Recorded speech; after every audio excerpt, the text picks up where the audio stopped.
मेरे ख्याल है सबसे पहले इसी बात से शुरू कर लिया जाए कि ये एक नैनजिंग नामी इनकी कंपनी है जिसके साथ रॉयटर्स ये कहता है कि जो पीपल्स लिबरेशन आर्मी है या उनकी दीगर अहम इदारे हैं वो उनके क्लाइंट हैं। तो उस कंपनी से मंसूब कुछ हैकर्स हैं जिन्होंने नासा तक को हैक करने की कोशिश की और कामयाबी हुई। और उसके बाद महकमा इंसाफ हो या एजेंसियां जिनका नाम नहीं लेते, तो क्या ये कहा जा सकता है कि रिवायती जंग की बजाय अब ये दो बड़ी कुव्वतें जो हैं ये साइबर वॉरफेयर की डोमेन में जाएंगी? वो जंग कैसी होती है और उसके कॉन्सिक्वेंसेस क्या होंगे फिर?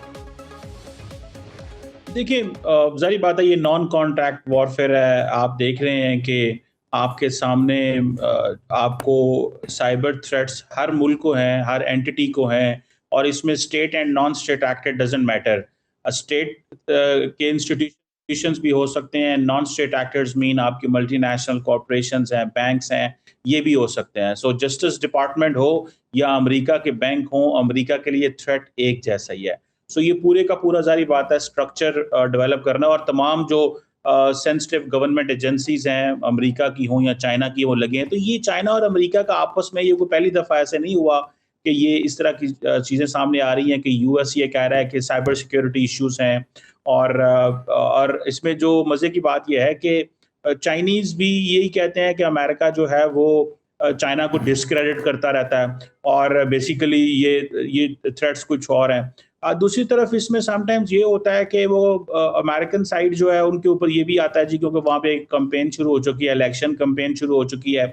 So this is a right time कि आप चाइना को डिबेट एंड डिस्कशन के अंदर ले आए। समटाइम्स आपने अपने टॉपिक को डाइवर्ट कैसे करना है, but that does not mean कि थ्रेट चाइना से नहीं है। और चाइनीज सारी बात है वो सारा टाइम इस चीज पे लगे रहते हैं कि हमने अमेरिका को इंटरनली कैसे कमजोर करना है। और इस सिलसिले में भले साइबर थ्रेट्स तो एक चीज है, ड्रग्स के वाले कहा जाता है कि बहुत सारी ड्रग्स हैं जो चाइना से ट्रैवल करती हैं, इन अमेरिका पहुंचती हैं, और वो समझते हैं कि अमेरिका के अंदर ही अगर ड्रग्स को हम पॉपुलराइज कर दें। और आपको पता है अमेरिका का जो लिबरल सोसाइटी है वो फॉर एग्जांपल मरवाना वगैरह जैसे है, इनको वैसे लीगलाइज करके बैठे हुए हैं। तो मल्टीपल जो चाइनीज स्ट्रैटेजी है उसमें जारी बात है कि कैसे हमने अमेरिका को इंटरनली कैसे कमजोर करना है। और इस सिलसिले में अमेरिका ने जॉइंट साइबर सिक्योरिटी एडवाइजरीज बनाई हुई हैं, जिसमें इनकी नेशनल सिक्योरिटी एजेंसी, इनकी एफबीआई, एक पूरी की पूरी अमेरिका की यूएस साइबर कमांड है, साइबर नेशनल मिशन फोर्स है प्रॉपर, जो बहुत देर से इस पे काम कर रही है। और उनको इस चीज़ का, और जब भी अमेरिका की हर साल जो नेशनल सिक्योरिटी स्ट्रैटेजी आती है वो समझते हैं कि हमें जो सबसे बड़ा थ्रेट है वो जारी बात है वो चाइना से ही है। सो जितने भी चाइनीज लिंक्ड जो हैकिंग कंपनीज हैं, उन्होंने अमेरिका का सेंसिटिव गवर्नमेंट और प्राइवेट नेटवर्क्स का जितना डाटा है उसको बहुत दफ़ा कॉम्प्रोमाइज़ किया। और इस सिलसिले में अमेरिका कांग्रेस को भी बताता रहता है, यानी कि गवर्नमेंट एग्जीक्यूटिव ब्रांच कांग्रेस को बताती रहती है कि हमें किस तरह के चैलेंजेस हैं।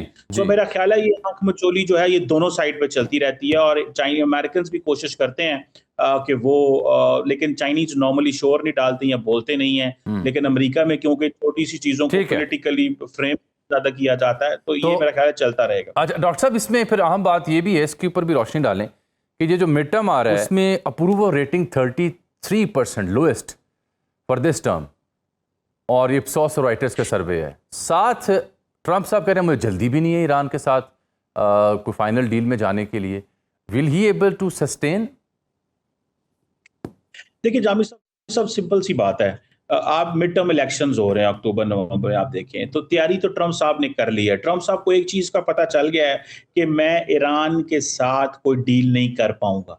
एमओयू साइन किया heavily in favour of Iran, लेकिन वो एमओयू कहीं नहीं डिलीवर हो सका। ऑयल प्राइसेस इस वक्त हाई हैं, तो अमेरिकी लोगों को क्या बताना है, ग्रोसरीज की कीमत बहुत ज़्यादा है। ट्रंप साहब जो इलेक्शंस कोई हारे भी हैं, रिसेंटली रिपब्लिकन पार्टी हारी है, वो ग्रोसरीज के ऊपर हारी है, ममदानी का इलेक्शन हो and so on and so fourth. तो मुझे ये लगता है कि ट्रंप साहब की जो पॉपुलर, तो वो क्या करने लगे हैं, अब वो सारा टाइम उन्होंने फोकस कर दिया इमिग्रेशन के ऊपर। आप H1B पे नहीं आ सकते, आप अमेरिका के अंदर एंटर नहीं हो सकते, स्टूडेंट करना शुरू कर दिया है। तो उन्होंने दे हैव स्टार्टेड वर्किंग कि हमें दूसरी तरफ चीज़ों को देखना है और दूसरी तरफ चीज़ें करने की ज़रूरत है। तो मुझे ऐसे लगता है कि आइडेंटिटी बेस्ड पॉलिटिक्स जो है जैसे वो कहते हैं ना, वो अब फॉर एग्जांपल जो लिबरल्स हैं वो उनको अल्ट्रा वो फाशिस्ट कहते हैं।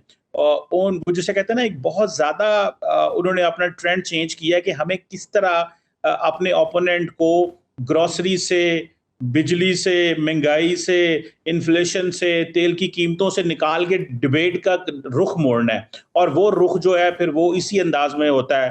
कभी वो ममदानी को डिस्कस करते हैं, कभी वो मिशिगन के अंदर जो डेमोक्रेट जो हाँ। सेनेटर जीता है अल सईद, जो कि इजिप्ट से जिसका ताल्लुक है, उसको टारगेट करते हैं। हालाँकि ट्रम्प जिसका इतना बड़ा एजेंडा है, उसको एक मिशिगन के सेनेटर से क्या कंसर्न हो सकता है? लेकिन वो समझते हैं कि ये उनके एजेंडे को मजबूत करता है। इसी तरह वो समझते हैं कि मुझे ज़्यादा फ़ोकस उन चीज़ों पे करना चाहिए जो उनकी स्ट्रेंथ है, हुँ, और वो इमिग्रेशन ज़ाहिर बात है उनकी स्ट्रेंथ हुँ। रही है, तो वो उस पे आना चाहते हैं, वो महँगाई और इन चीज़ों के ऊपर बात नहीं करना चाहते। और वो ऑपोज़िशन तो कमज़ोर है, डिवाइडेड है। मैंने तो कल देखा जी, वो तो कोई 2 लाख के करीब लोग जो सयाहत और कारोबार के अमेरिका में सेटल्ड हैं, उनको भी निकालना चाहते हैं।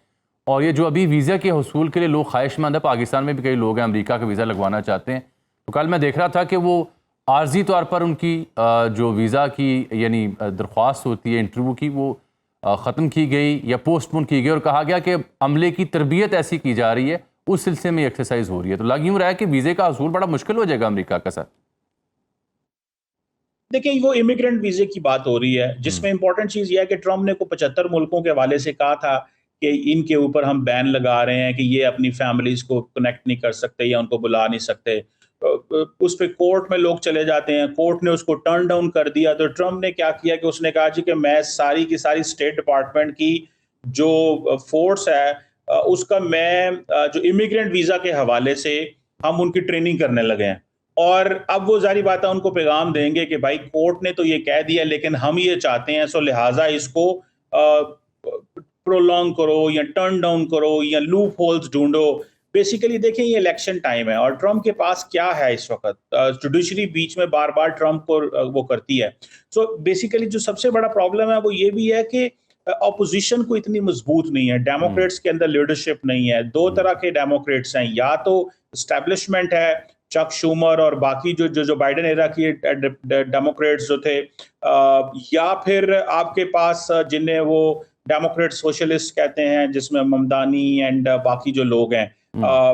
तो मुझे लगता है कि ये इस चीज़ का भी फ़ायदा उठा रहे हैं, और उन्होंने वो समझते हैं कि उनकी सियासत ये कामयाब है कि वो ज़्यादा से ज़्यादा निज़ाम के अंदर डिवाइड पैदा करें, और हुँ। वो उससे फ़ायदा उठाने की कोशिश कर रहे हैं। बहुत हद तक वो अच्छा कामयाब भी हैं, लेकिन डॉक्टर साहब अब मेरा ये ख़्याल है दूसरा कि पर्सपेक्टिव भी देखें ना।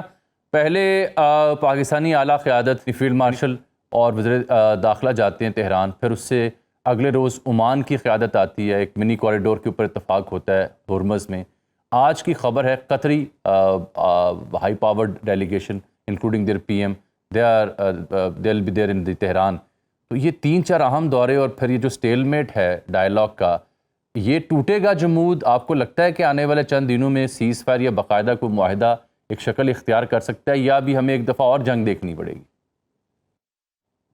देखिए, मुझे नहीं लगता कि ट्रम्प अभी तैयार हैं जंग करने के लिए। देखिए, जब आप फैसला ये करें कि जो पीट हेग्सेथ ने करना था, अब वो स्कॉट बेसेनेट करेंगे, आपके ट्रेजरी सेक्रेटरी करेंगे, यानी कि आपने लड़ना नहीं है, अब आपने इकोनॉमिक एंड फाइनेंशियल चीज़ों को ट्रिगर करना है। तो इट मीन्स कि आपका वो जो मोडस ऑपरेंडी था, वो नाकाम हो गया।